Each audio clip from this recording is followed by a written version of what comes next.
Marwari media आप देख रहे हैं। आज है 26 जनवरी 2024 शुक्रवार का दिन और हिंदू तिथि प्रतिपदा है, यानी आज एकम हो गई है। नजर डालेंगे आज की बड़ी खबरों पर। सबसे पहले आप सभी मित्रों को गणतंत्र दिवस की हार्दिक शुभकामनाएं। आज पूरा देश 26 जनवरी 2024 को अपना 75वां गणतंत्र दिवस मना रहा है। सिंपल भाषा में समझे तो इस दिन 26 जनवरी 1950 को भारत का संविधान अपनाया गया था और भारत गणतंत्र बना था। गणतंत्र दिवस समारोह में इस बार फ्रांस के राष्ट्रपति इमैनुअल मैक्रों मुख्य अतिथि रहेंगे। पीएम मोदी के साथ उनके कई कार्यक्रम निर्धारित है। आज लाल किले से पूरी दुनिया भारत की ताकत देखेगी। 75वें गणतंत्र दिवस के मौके पर पीएम मोदी भी लाल किले से कई बड़े ऐलान करेंगे। अच्छा, बड़ी खबर देखिए। फ्रांस के राष्ट्रपति इमैनुअल मैक्रों 2 दिन के राजकीय दौरे पर भारत आए हैं। मैक्रों पेरिस से दिल्ली न जाकर सीधे जयपुर पहुंचे। यहाँ आमेर किले पर उनका राजस्थानी तौर तरीके से स्वागत किया गया। वहीं पीएम मोदी भी जयपुर के जंतर मंतर पर पहुंचे। उन्होंने मैक्रों का स्वागत किया। उसके बाद हवा महल के सामने दोनों नेताओं ने चाय पी। रामबाग होटल में दोनों देशों के बीच द्विपक्षीय चर्चा हुई। फ्रांस के राष्ट्रपति जयपुर की गलियों में घूम घूम कर शॉपिंग भी की। पीएम मोदी ने राम मंदिर का मॉडल एक दुकान से खरीदकर फ्रांस के राष्ट्रपति को गिफ्ट किया। इस दौरान पीएम मोदी ने यूपीआई से दुकानदार को पेमेंट की। मैक्रों रात में ही दिल्ली के लिए रवाना हो गए हैं। आगे बढ़ेंगे। बड़ी खबर। गणतंत्र दिवस की पूर्व संध्या पर राष्ट्रपति द्रौपदी मुर्मू का देश के नाम संबोधन। राष्ट्रपति मुर्मू ने अपने संबोधन में राम मंदिर और G20 समिट का जिक्र किया। राष्ट्रपति ने 75वें गणतंत्र दिवस की पूर्व संध्या पर देशवासियों को शुभकामनाएं दी और कहा कि हमारे गणतंत्र का 75वां वर्ष कई अर्थों में देश की यात्रा का ऐतिहासिक पड़ाव है। हमारा देश स्वतंत्रता की शताब्दी की ओर बढ़ते हुए अमृत काल के प्रारंभिक दौर में है। आगे बढ़ते हैं। बड़ी खबर देखिए। दिल्ली के कर्तव्य पथ पर आज 26 जनवरी की सुबह शानदार परेड होगी। खास बात यह है कि इस परेड में राजस्थान से आए ऊंटों की झलक भी देखने को मिलेगी। दरअसल हर साल की तरह दिल्ली में गणतंत्र दिवस परेड में राजस्थान में तैनात सीमा सुरक्षा बल BSF की कैमल कंटिजेंट भी हिस्सा ले रही है।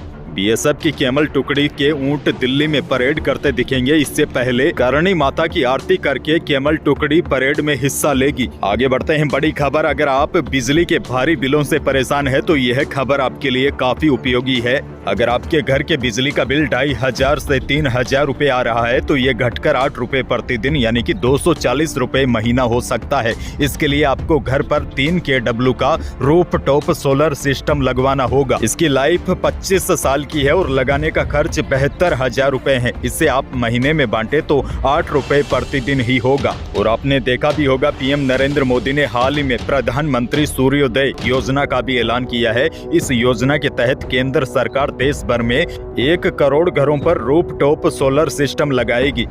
यह योजना सरकार ने गरीब और मध्यम वर्गीय परिवारों के लिए निकाली है। आप भी अगर पात्र है तो आवेदन कर सकते हैं। हालांकि यह योजना अभी नई है। इस योजना को लेकर पूरी डिटेल सामने नहीं आई है। जब पूरी डिटेल सामने आएगी तो मैं आपको आसान भाषा में समझाऊंगा कि आप इस योजना के लिए कैसे आवेदन कर सकेंगे।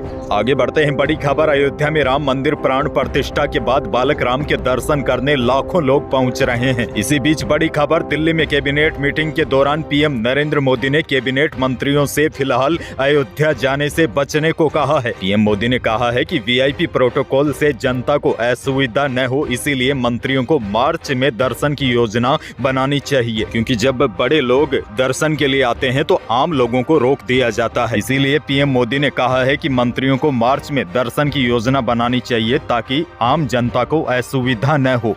आगे बढ़ते हैं। बड़ी खबर। अयोध्या में रामलला के प्राण प्रतिष्ठा के 3 दिन बाद भाजपा ने लोकसभा चुनाव 2024 का कैंपेन लॉन्च कर दिया है। पार्टी के राष्ट्रीय अध्यक्ष JP नड्डा ने गुरुवार को प्रधानमंत्री मोदी की मौजूदगी में कैंपेन का शुभारंभ किया। इस दौरान भाजपा का खास चुनावी थीम सॉन्ग भी जारी किया गया। सपने नहीं हकीकत को बुनते हैं, तभी तो सब मोदी को चुनते हैं। भाजपा ने कहा कि जनता की भावना को समझते हुए इस स्लोगन को पार्टी ने अपनाया है। पार्टी का कहना है कि नया स्लोगन पार्टी की मोदी की गारंटी अभियान का पूरक है। और बड़ी खबर तो यह भी है, इसके साथ ही पीएम मोदी ने जनता से 2024 चुनाव के लिए भाजपा के चुनावी घोषणा पत्र के लिए सुझाव भी मांगे हैं।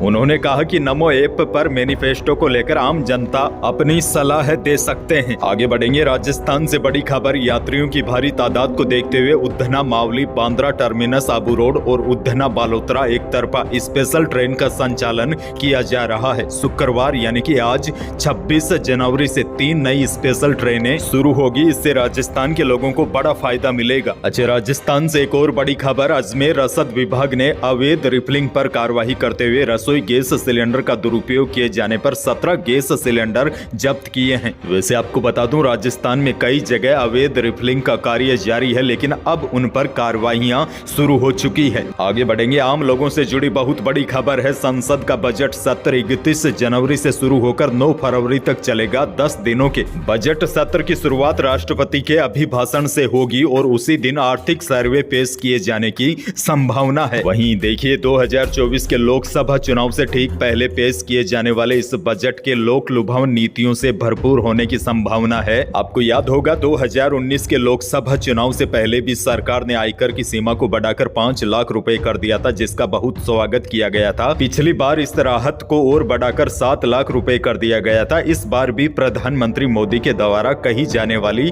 4 विशेष जातियां, महिलाएं, युवा, किसान और गरीबों के लिए विशेष योजनाएं पेश की जा सकती है। यानी कि इस बजट में महिलाओं के लिए तो बड़ी घोषणा होगी ही, साथ ही में किसानों को भी बड़ा फायदा मिलने की उम्मीद है। पीएम किसान सम्मान निधि की सहायता राशि 6,000 रुपए से बढ़ने की उम्मीद है। वहीं माना जा रहा है सरकार अगले वित्त वर्ष के लिए कृषि ऋण लक्ष्य को 22 से 25 लाख करोड़ रुपए कर सकती है। बजट के दौरान सरकार की ग्रामीण अर्थव्यवस्था पर पैनी नजर रहेगी। आगे बढ़ते हैं, राजस्थान से बहुत बड़ी खबर। जल्द ही बीकानेर और जोधपुर से अयोध्या के लिए सीधी रोडवेज बस चलाने की तैयारी है। माना जा रहा है कि मात्र कुछ दिनों के बाद ही यह बस सेवाएं शुरू होगी। बीकानेर और जोधपुर संभाग के राम भक्तों को रामनगरी तक पहुंचने में आसानी होगी। हालांकि जोधपुर से तो कई स्पेशल ट्रेनें भी अयोध्या के लिए अब संचालित होने वाली है।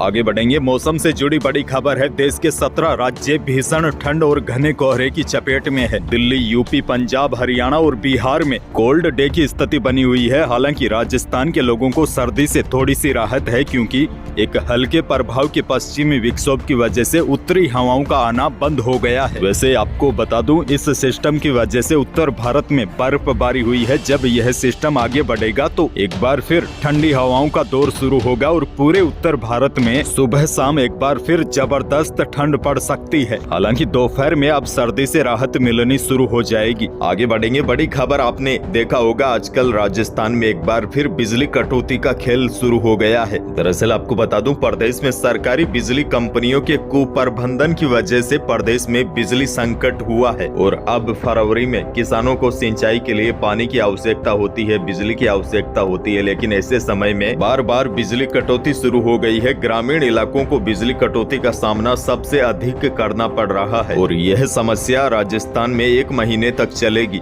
आगे बढ़ेंगे, बड़ी खबर। 26 जनवरी की पूर्व संध्या पर कई महान हस्तियों को पद्मश्री पुरस्कार के लिए चयनित किया गया है। बड़ी खबर यह है, भीलवाड़ा के जानकी लाल भांड को भी पद्मश्री पुरस्कार के लिए चयनित किया गया है। दरअसल यह बहरूपिया का रोल अदा करते हैं। बहरूपिया बाबा के नाम से मशहूर जानकी लाल एक बहरूपिया कलाकार है, जो समाप्त होते इस कला को आज भी जिंदा रखे हुए हैं। खुशखबरी यह है कि इन्हें पद्मश्री पुरस्कार 2024 के लिए चुना गया है। यही थी प्रदेश और देश की आज की बड़ी और महत्वपूर्ण खबरें। वीडियो को लाइक करना बिल्कुल न भूलिए। एक बार फिर आपको और आपके पूरे परिवार को 75वें गणतंत्र दिवस की हार्दिक शुभकामनाएं।